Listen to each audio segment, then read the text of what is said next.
नमस्कार शेतकरी मित्रांनो, मी कृषी मार्गदर्शक लौकिक पाटील. 100 दिवस 100 औषधी दिवस आज आपला 70. आज आपण सुमोटोमो कंपनीचं मिओथ्रिन या प्रोडक्ट विषयी माहिती घेणार आहे. यामध्ये आपल्याला फेनप्रो पाथ्रिन 30% EC फॉर्म्युलेशन मध्ये हे घटक पाहायला भेटतात. तसंच हे एक कॉन्टॅक्ट इन्सेक्टिसाइड आहे.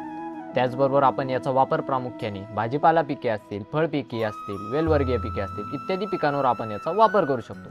तसेच आपल्याला कोणकोणते कीटक दिसून आलं तर आपण याची फवारणी घ्यायची. तर अमेरिकन बुलवाम, त्याचबरोबर पिंक बुलवाम, स्पॉटेड बुलवाम आणि व्हाईट फ्लाय इत्यादी कीटक दिसून आलं तर आपण याची फवारणी घ्यायची. तसेच याच्या प्रमाणाविषयी बोलायला गेलं तर 1 लिटर पाण्यासाठी 1 ml असं याचं प्रमाण आहे. म्हणजेच 200 लिटर पाण्यासाठी 200 ml ते 250 ml असं याचं प्रमाण आहे. तसंच हे प्रोडक्ट तुम्हाला मार्केटमध्ये 100 ml, 250 ml, 500 ml, 1 लिटर या पॅकिंगमध्ये अवेलेबल होईल. धन्यवाद मित्रांनो.